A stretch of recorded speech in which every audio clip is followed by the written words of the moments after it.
Hi everyone, I'm Tara. Welcome to Time Out with Tinseltown Mom. Today I'm going to be speaking with best-selling author, licensed psychologist, and Harvard grad, Dr. Shauna Springer.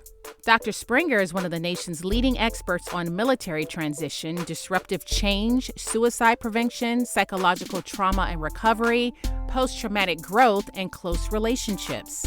She's also the author of Warrior: How to Support Those Who Protect Us, and the co-author of Beyond the Military, a leader's handbook for warrior reintegration. She's been featured on NPR, CNN, NBC, CBS Radio, Forbes, plus more. Today, she's going to talk about ways that mothers can heal from past trauma in order to be healthy for their kids. Hi, Dr. Springer. Welcome. Hi, it's good to be here. Well, thank you for being here. I'm so excited to get your expert knowledge. You have such a great, rich background to share with us today. Thank you. Thank you. Yes, so we're talking about mothers who've experienced trauma and specifically how they can get the help they need to be healthy for their kids. But first, I want to start by getting to know you a little bit better, Dr. Springer. Can you give us a little bit of background about you and your family dynamic? Sure. So I was raised just outside of Los Angeles in a family where I would say we had kind of quasi-military values, discipline and physical fitness. Getting up early in the morning, running around the track was a regular part of growing up. And then my parents kind of took the idea of free-range parenting and really ran with it and had us go down to different countries during the summers when we were age 10 and above by ourselves to really embed with families and work with them and serve people that were often overlooked in society because they really wanted to raise children that knew what hardship was and didn't kind of grow up with a privileged mindset. So that was really an intentional choice by both of my parents. Now, were they in the military, both of your parents? Neither of them were, actually. My dad was admitted to Harvard in Indianapolis and decided to go to Harvard, but raised us. I think if anybody has read The Great Santini, it was the book about a Marine Corps drill instructor, pilot. He was actually an aviator, but he raised his kids like a drill instructor. And in some ways, my childhood was a little bit like that. Interesting. So neither one of them were in the military, but they kind of raised you with that philosophy to give you that structure and that upbringing. Was that their goal? Yeah, they were definitely old school. They definitely believed in, making us work, and we had, jobs and did a lot of service-related work during the summertime, and the physical discipline, the expectations.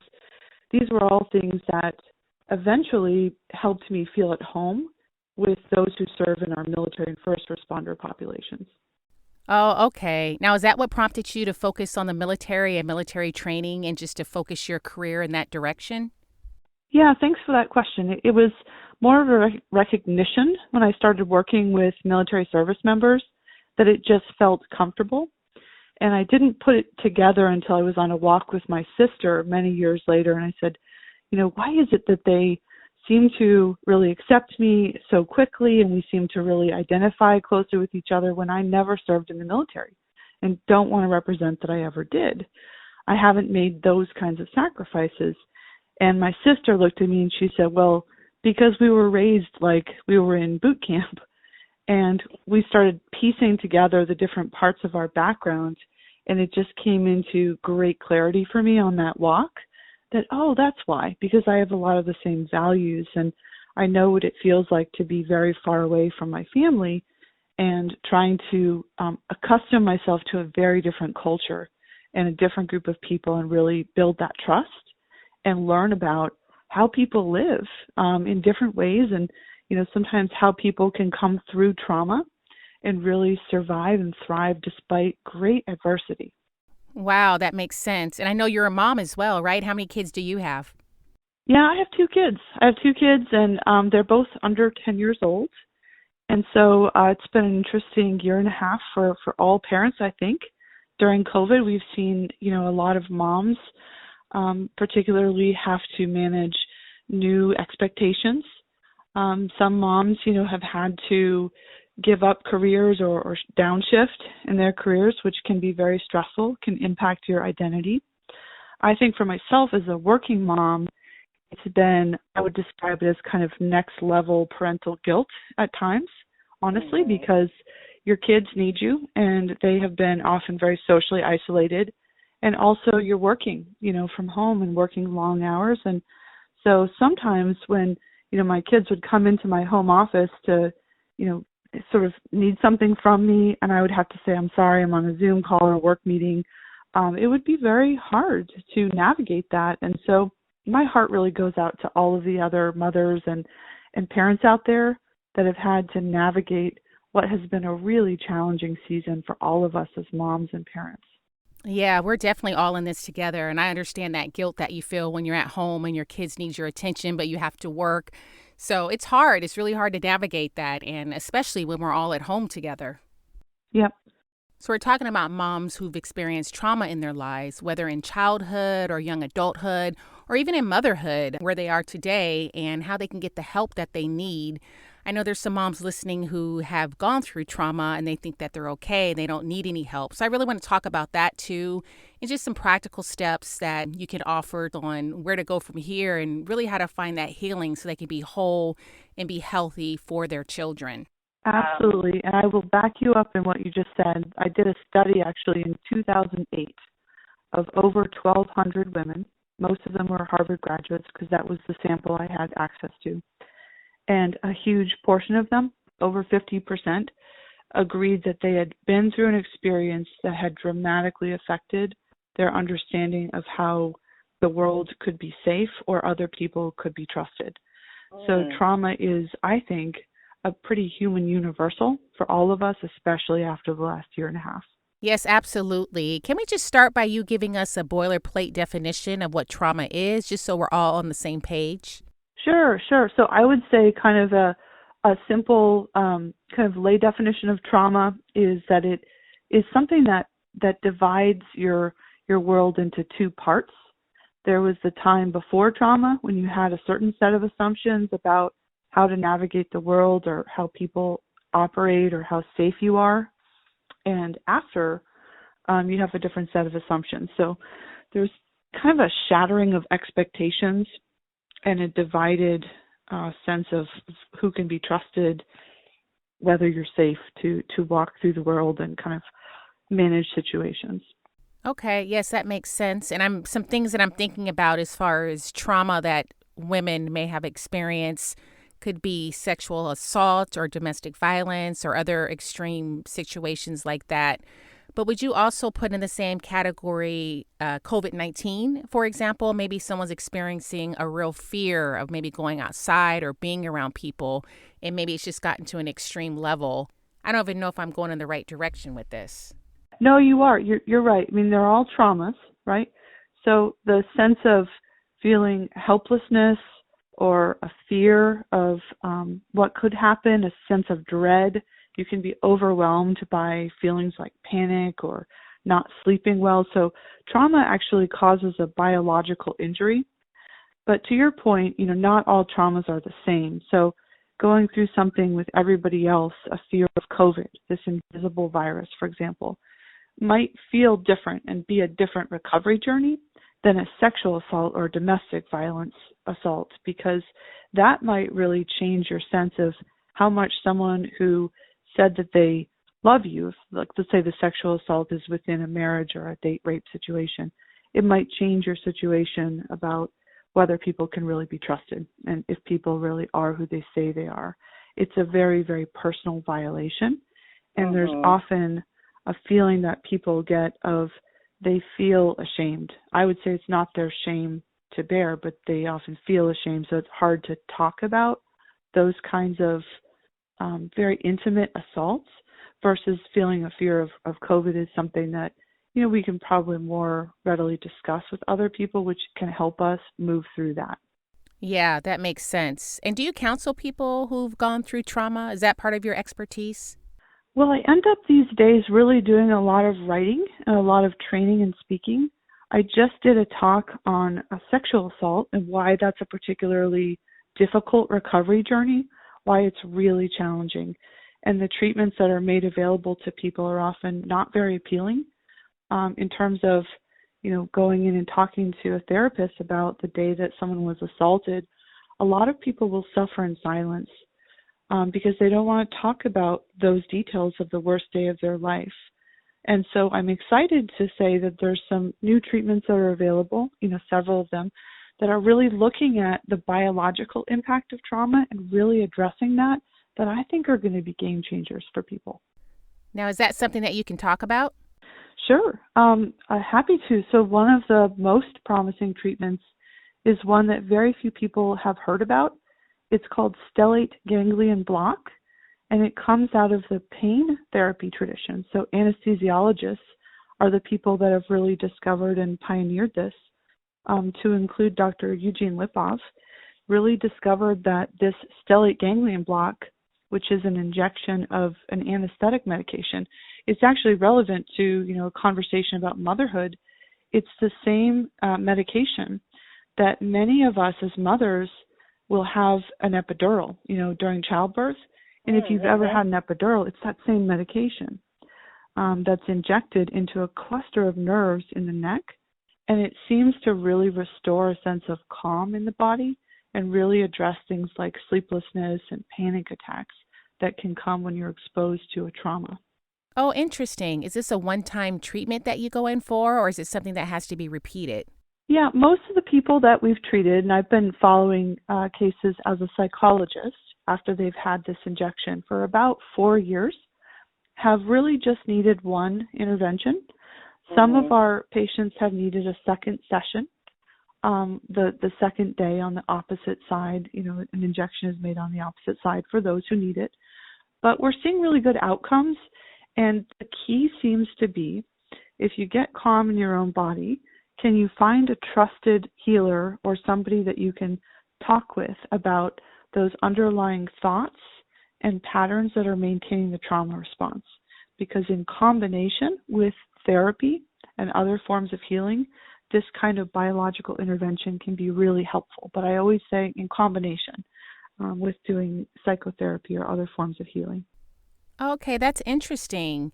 Now, what would you say to those mothers out there who are listening that maybe they've gone through a traumatic event in their lives, maybe child abuse or domestic violence or whatever other abuse or traumatic event they may have experienced, and it's years later, they haven't gotten any help for that event, and now they're mothers? Do you think it's possible that they can just heal on their own without ever getting help? I mean, is that even possible? Like, what would you say to those mothers that are listening that may be in that situation? Well, it doesn't tend to get better on its own, is what I've observed, that many people have experienced trauma, that's almost a universal, that we'll all face times that are traumatic for us, and that people can cope with trauma for many years. Now, one of the things I've observed with mothers that can happen is that having children leads to new feelings of vulnerability, not just for yourself, but having children, raising children, and kind of realizing the things that may happen to them can bring up a lot of the older trauma, and you can play out patterns that are coming from trauma that happened many years ago. Yeah. And so if you have, symptoms that seem to be coming from nowhere, like you're not sleeping, or you're having, waves of panic or feeling irritable for no reason, it's important to get to the root of why that might be happening and to realize that there are treatments that are available now that could really address that directly. So let's say there is a mom listening who finds themselves in this situation where maybe they're feeling anxiety or maybe they can't sleep or having panic attacks, and maybe realizing that maybe that trauma is being triggered somehow. Like, what should be their first course of action? What practical steps can they take right now to get their help and their recovery? Yeah, I would say the first course of action should always be to learn about, what kind of treatment options are available for addressing those kinds of symptoms. I've mentioned the stellate ganglion block. It's very promising, but it's not the only one. I think that the combination of biological treatments with psychotherapy are going to set a new standard of care. So I think learning about those kinds of treatments and understanding what your options are would always be the first step. I would also say that it's very common to have those kinds of reactions as we come into parenting, to your point.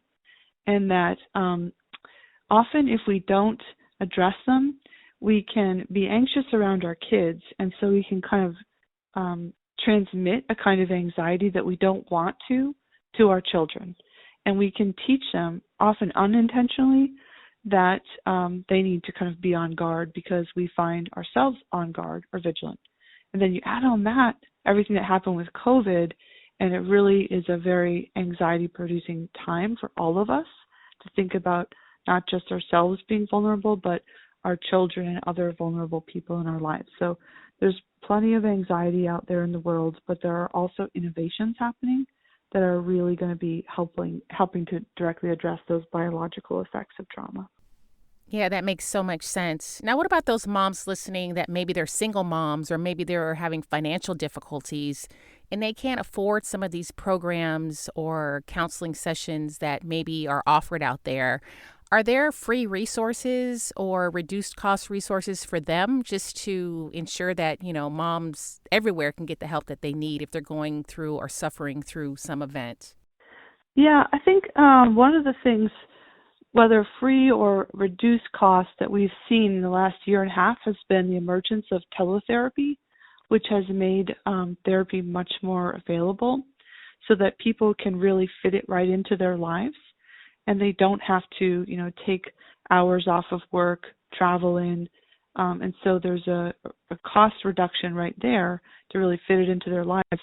But there's also services that we've seen, and these are, not services I can specifically recommend because this is outside of the work that I do, but yeah. I'm just aware that a number of my patients have signed up for pretty inexpensive memberships to teletherapy services. And that's helpful for people in times of stress and trauma because it provides kind of an anchoring person that you can go and speak with and reflect on what's going on in your life so that your first reaction is not coming out with your kids. You have a safe place to really process and talk through that. Yeah, that's such good information. Now, what about those moms who are actually in a traumatic event right now? Like they're actually suffering through it now. Maybe they're in a domestic violence situation. They have kids at home. They don't know what to do or what resources to reach out to. Are there steps for them to take right now while they're enduring this traumatic event right now? Like, what would you say to those mothers listening? This is what I would say to the people that find themselves in this situation. I've worked with many very strong women and some men who have had domestic violence. And it's not something that I would want anybody to be ashamed of to find themselves in that situation, because what I've observed over working with several patients is how people get trapped there. It can happen very slowly over time. People can get really isolated from others in their lives that love them, and then they can be trapped in kind of a private abusive nightmare. Very strong people who are strong and accomplished in many other ways can find themselves in that kind of a situation. But the shame that can come with that can prevent them from really speaking up or asking for help. So I'd want them to know that, it's actually not uncommon for relationships to become abusive. And if we could, stop it and recognize it, we all would, before it kind of gets to that point. My big fear is that with COVID, it's kind of a double whammy because a lot of the places that have been shelters for people have not been as available.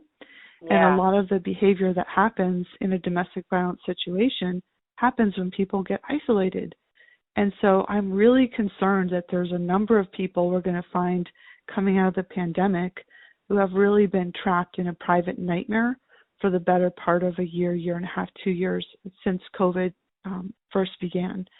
And so for these folks, I would just want them to feel that there are services and help available. Always the first step is, getting themselves to a safe place, themselves and their kids. And sometimes this can take some searching and looking to really line that up. So, it's important to do that work and find out where those safe places and resources are. I think it's really important for survivors of assault to really understand that healing is possible and that the combination of biological treatments like stellate ganglion block that address problems like difficulty sleeping and feeling overwhelmed by panic are really promising advances in terms of treating some of the worst symptoms of post-traumatic stress. But I also think that getting linked up with support is critical. And some of the trusted resources I would suggest are the Violence Intervention Program, which is run out of Los Angeles by Dr. Astrid Hager and her team. That is a trusted resource, as well as RAIN, RAINN, RAIN.org, is a national organization that has a 24-hour hotline where people can speak to supporters who are trauma-informed and really think through their options. In addition, the Network for Victim Recovery of DC can help survivors get linked up with treatment and support services, and linked up with advocacy if they should pursue any legal justice as well. They will have support for doing that, which is really critical. So those are some of the key resources that I would suggest for those who have survived assault or violence. Okay, great. And then can you talk a little bit about post-traumatic stress disorder, PTSD? Does that go hand in hand with trauma, or is that different? Can you explain that a little bit? One of the most important advancements I've observed is that biological injury rather than disorder is the best way to think about post-traumatic stress. When we think about a biological injury, it's something that we can heal from. There are a set of symptoms like panic attacks or feeling a lack of calm in our own bodies. We can get locked into a state of chronic threat response. And there are treatments now that use biological interventions to really heal some of these symptoms. But in addition, trauma is maintained by changes in how we behave and how we navigate the world around us. So the new model for trauma care that I see is really the combination of biological and psychological treatment, as well as having a tribe of people, the social part of that model, who really understand what you've been through and can really support you and walk with you through that healing journey. So I think that combining these things will really help us realize the potential of the biopsychosocial model of healing. Okay, excellent. Now tell me about the books you've written. Oh, thank you. My latest book is called Warrior: How to Support Those Who Protect Us. I brought out the first version in 2019 and then quickly came to see how many of the insights I've gained from being in the trenches with our nation's warfighters for the better part of a decade and learning about things like grief and trauma and how we heal and survivor guilt when we heal or we come back and someone else doesn't. All of these things applied so fully to the experience that we've all had in this year and a half of trauma due to the global pandemic. So I just brought out a second edition last May of Warrior: How to Support Those Who Protect Us. And it's full of universal principles that I learned from working with warfighters who have been through extreme situations that can help all of us to heal from the traumas that we've sustained, not just in the past year and a half, but for so many of us throughout our lifespans. So that's my latest book, and I would love to have people check it out.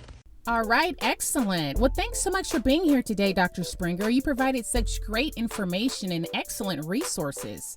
Now, where can people find you if they want to know more about you, your books, and I believe you even have a podcast? Sure, thanks for asking. So a great resource to learn about innovative trauma care would be Stella, www.stellacenter.com. It's STELLACENTER.com. And to learn more about me, my books, my writing, podcasts, speaking, trainings, all of that, a great website is www.drshaunaspringer.com. So www.drshaunaspringer.com. Thanks for listening to Time Out with Tinseltown Mom. If you liked what you heard today, please be so kind and rate, review, and subscribe on iTunes or wherever you listen to podcasts. Until next time.